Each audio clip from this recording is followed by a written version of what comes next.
Assalamualaikum warahmatullahi wabarakatuh. Semangat hari Senin anak-anak dan selamat pagi. Masih semangat ya hari ini untuk mengikuti video pembelajaran dari Usfinda. Ya, bagaimana kabar kalian hari ini? Semoga selalu diberikan kesehatan oleh Allah Subhanahu wa Ta'ala ya. Amin. Hari ini kita akan belajar tema 6 di subtema 3. Sebelum kita mulai pembelajaran, kita buka terlebih dahulu dengan membaca basmalah. Bismillahirrohmanirrohim.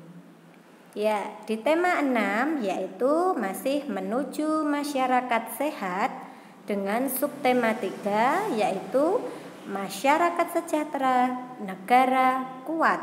Ya, kita masuk di pembelajaran 1 dan 2 ya anak-anak hari ini.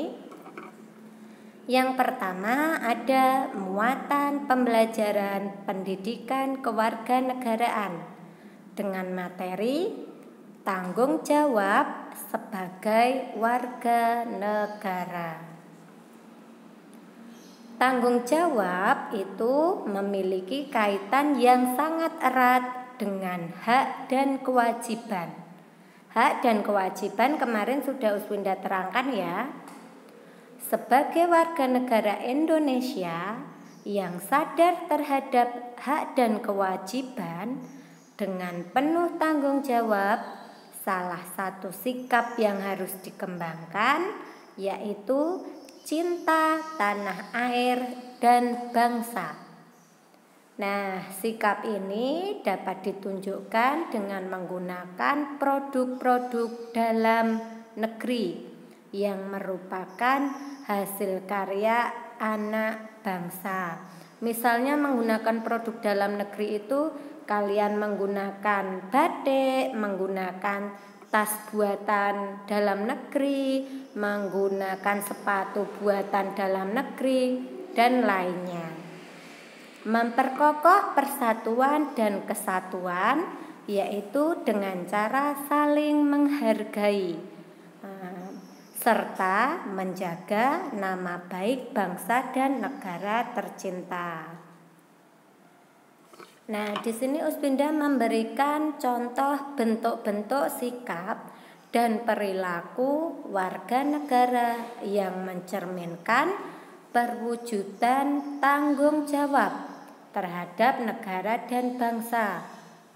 Contoh yang pertama yaitu belajar dengan baik agar kelak menjadi penerus bangsa. Nah, jadi harus belajar dengan baik supaya bisa menjadi penerus bangsa. Untuk yang kedua, selalu membela nama baik negara sendiri. Nah, yang terakhir yaitu mengabdi kepada negara dengan penuh rasa ikhlas. Itu tadi contoh bentuk-bentuk sikap dan perilaku warga negara yang mencerminkan perwujudan tanggung jawab ya anak-anak. Lanjut ke muatan pembelajaran bahasa Indonesia dengan materi menentukan letak gagasan utama dan kalimat utama suatu paragraf. Nah, Usbinda ulang lagi ya biar kalian ingat apa sih gagasan utama dan apa sih kalimat utama itu. Yuk lanjut. Gagasan utama itu merupakan pokok pikiran dari sebuah teks. Kita dapat menemukan gagasan utama dalam kalimat utama. Sedangkan kalimat utama itu merupakan kalimat inti dalam sebuah paragraf. Nah, lanjut. Setelah menemukan gagasan utama dan kalimat utama dalam sebuah teks, kita dapat menyajikannya dalam berbagai bentuk. Nah, salah satunya yaitu dalam bentuk tabel. Nah, di situ Uspinda sudah memberikan contoh dalam bentuk tabel ya anak-anak. Nah, di situ ada paragraf, gagasan utama, dan kalimat utama. Misal paragraf 1, gagasan utamanya apa? Nanti kalian bisa tulis di situ. Kalimat utamanya di paragraf 1 apa? Bisa ditulis. Nah, itu contoh penyajian dalam bentuk tabel ya anak-anak. Uspinda lanjutkan. Nah, Uspinda akan memberikan contoh mencari kalimat utama dan gagasan utama. Kalau minggu kemarin Uspinda memberikan contohnya satu persatu ya. Sekarang kita langsung dalam suatu teks kita akan mencari kalimat utamanya dan gagasan utama. Yuk kita perhatikan teks bacaannya.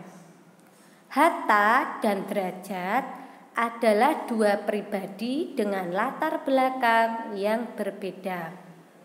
Hatta adalah praktisi, sedangkan Derajat adalah intelektual. Hatta kompromistis, Derajat kritis. Dengan demikian, cara penuangan nilai-nilai idealis mereka kadang-kadang berbeda. Nah, kalimat utama dan gagasan utamanya adalah, ingat dulu ya anak-anak, kemarin jika menulis kalimat utama, Uspinda ulangi, jika mencari atau menulis kalimat utama itu nulisnya sama persis satu kalimat dalam bacaan.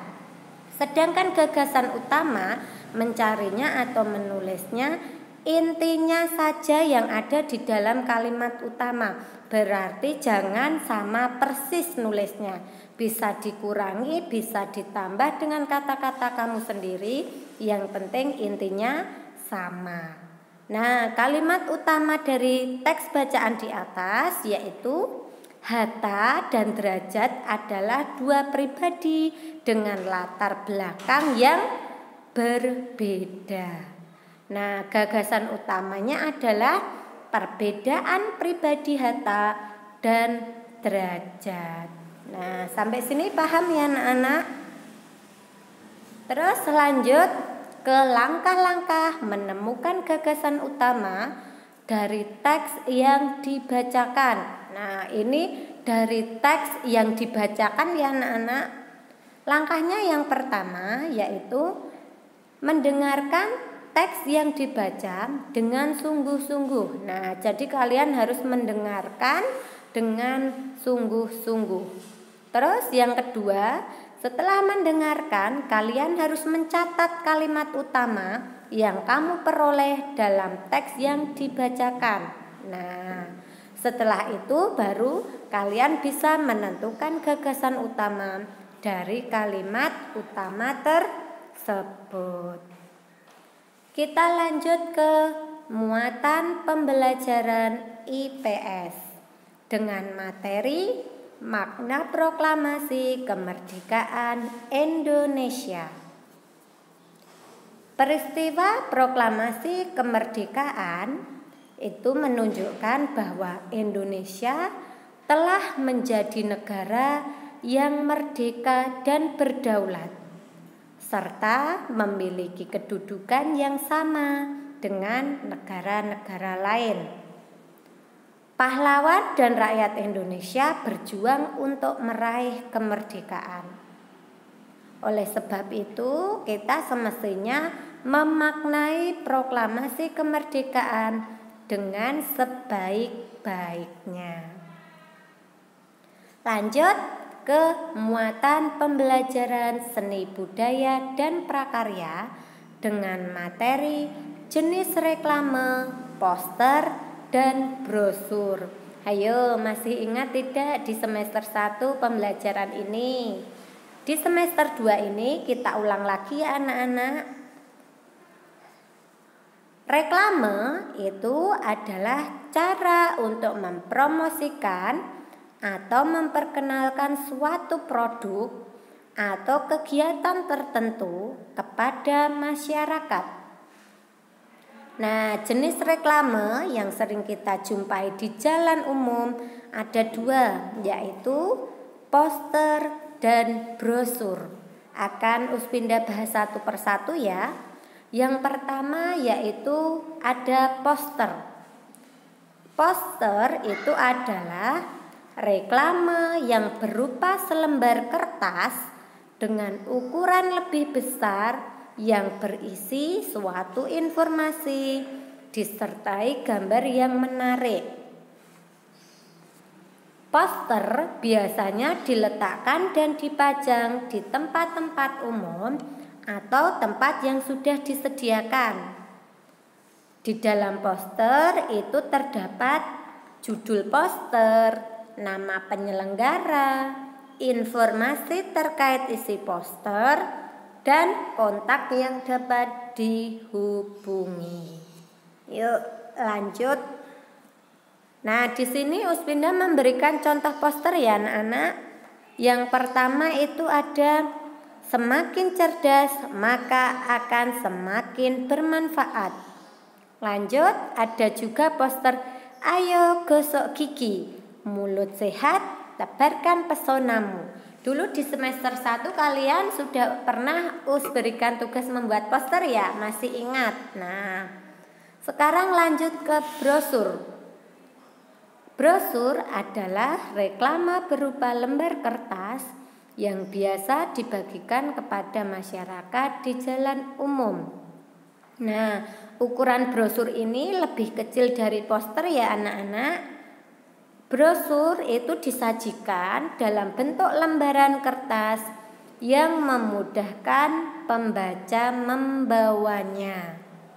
Nah, bagian-bagian di dalam brosur itu juga ada judul brosur, nama penyelenggara, informasi terkait isi brosur, dan kontak yang dapat dihubungi.